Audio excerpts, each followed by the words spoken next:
Hello everyone भाई, क्या हाल चाल है सबके? कैसे हो? ठीक हो यार? वाकई सब जब यहाँ के लोगों के आप पूछोगे कि यार वेदर की क्या सिचुएशन है यूके में, बोलेंगे कि यार वेदर बहुत ख़राब है यूके का, ये और वो और ये। और सच्ची बात है, मैंने भी ये चीज़ रियलाइज़ की जब भी मैंने अभी जितनी भी मैंने वीडियो यहाँ यूके में बनाई है ना कुछ बारिश उसमें हो ही रही होती है। तो लास्ट वीडियो में मैंने बताया था कि यार फर्स्ट स्टेप आपको इटली का, बट मुझे लगा कि यार मैं बहुत लंबी कर रहा हूँ। ठीक है, इतना कोई ज़्यादा कॉम्प्लिकेशन है नहीं। तो कुछ चीज़ें हैं, कुछ डॉक्यूमेंट्स हैं, वो आप रेडी करो। ठीक है, अभी से रेडी करोगे तो नवंबर तक और अगस्त तक आपके पास सारे हो जाएंगे। ठीक है, तो फर्स्ट आपको क्या करना है, यूरोपास सीवी बनानी है। जब आप यूरोपास सीवी बनाओगे उसके बाद आप क्या करोगे कि 2 रेफरेंस लेटर चाहिए जो आप अपनी यूनिवर्सिटी से प्रोफेसर से लोगे। ठीक है, और उसके बाद आप क्या करोगे, यूरोपा सीवी आ गया और प्रोफेसर का रेफरेंस लेटर भी आ गए। ये 2 चीज़ें आपके पास होनी चाहिए। पासपोर्ट होना चाहिए और वो वैलिड होना चाहिए। पासपोर्ट पिक्चर होनी चाहिए। ठीक है, और क्या, पासपोर्ट पिक्चर हो गई। और बेस्ट मोटिवेशनल लेटर चाहिए आपको। बेस्ट मोटिवेशनल आपके पास लेटर होगा ना, उससे ये होगा कि आप उनको कन्विंस कर पाओगे कि भाई मैं आपकी यूनिवर्सिटी में आना चाहता हूँ, मेरा ये बैकग्राउंड है, मेरा ये चीज़ है और मैं पढ़ना चाहता हूँ सारी चीज़ें। ठीक है, ये चीज़ें आपको लाजमी करना पड़ेगा। ये तो बेसिक्स ही है। ठीक है, एडमिशन अप्लाई करने के लिए कम से कम ये चीज़ें तो होनी ही चाहिए। उसके बाद बात की बातें हैं।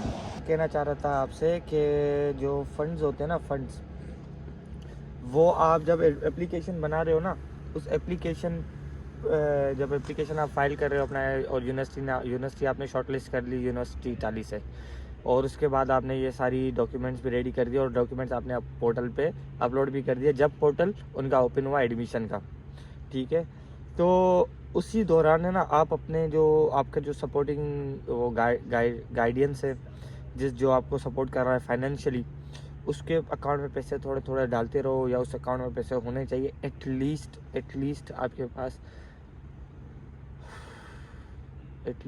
पास 2 मिलियन होने चाहिए। 2.5 मिलियन PKR पाकिस्तानी रुपीस होने चाहिए, ताकि और उनके टैक्स रिटर्न भी होना चाहिए, और सारी चीज़ें डॉक्यूमेंटेशन में होनी चाहिए कि भाई इतने पैसे। अब इसमें कॉम्प्लिकेशन है, ठीक है ना। कॉम्प्लिकेशन क्या है कि आप या वीज़ा फाइल कर रहे हो ना, उस वक्त आप अमीर दिखाना है खुद को कि भाई मेरा बहुत पैसा है, मैं अपने आप को सपोर्ट कर सकता हूँ, मेरी फैमिली भी सपोर्ट कर सकती है, सारी चीज़ें। और उसके बाद जो है, क्या कहते हैं, आप जब वहाँ पहुँच जाओगे, ठीक है, उसके बाद जैसे आपको वीज़ा मिल गया, हर चीज़ मिल गई, उसके बाद आपको क्या करना है कि आपको एक और FBR लेटर बनवाना है। वो FBR लेटर लो इनकम सर्टिफिकेट बनवाना है। लो इनकम सर्टिफिकेट से ये होगा कि आप स्कॉलरशिप अप्लाई करोगे, रीजनल उनकी स्कॉलरशिप। ठीक है ना। अब जैसे पादवा का रीजन है वेनितो, और अपना रोम में है सपियंजा, उसका रीजन है लाजियो डिस्को। ठीक है, अलग अलग यूनिवर्सिटीज़ के अलग अलग रीजन्स होते हैं।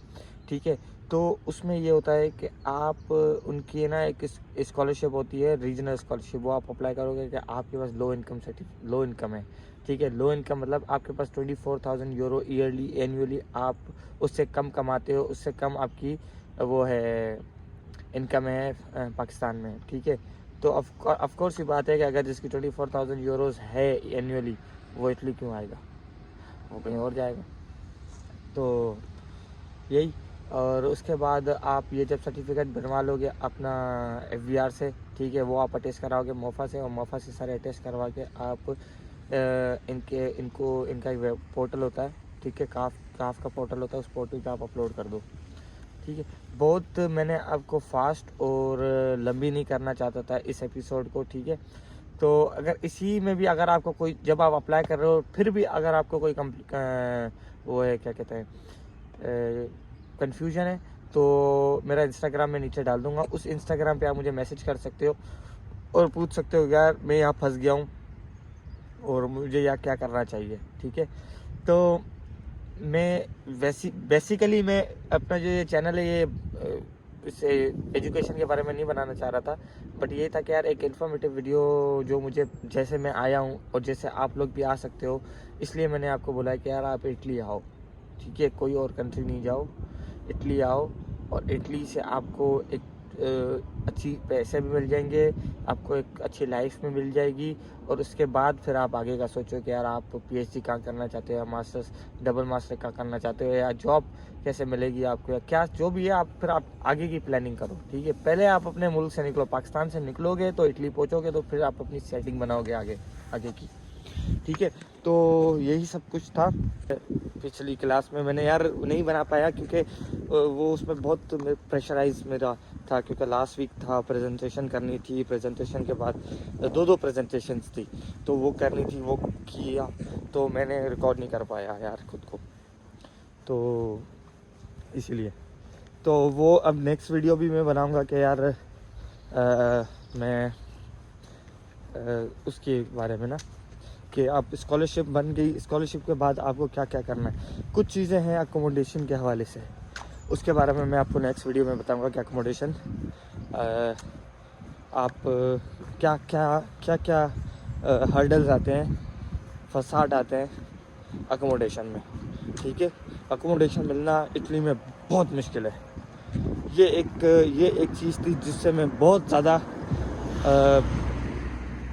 नफ़रत करता हूँ कि अकोमोडेशन आपको मिलना बहुत मुश्किल है यूरोप में या स्पेशली इटली में, क्योंकि लैंग्वेज बैरियर बहुत है। ठीक है, आप कम्युनिकेट नहीं कर पाते हो और ऑनर से और ये सारी चीज़ें, तो ये सारी चीज़ मलेशिया में ये सब कुछ नहीं था, आसानी से इजीली मिल सकता था, कम्युनिकेट आराम से हो सकता था।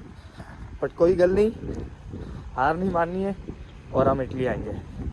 सी यू गाइस इन इटली और कनेक्ट रहो मेरे साथ इंस्टाग्राम पे, मुझसे जितनी हेल्प हो सकेगी मैं करूँगा। ओके गाइस, फिर मिलते हैं दूसरी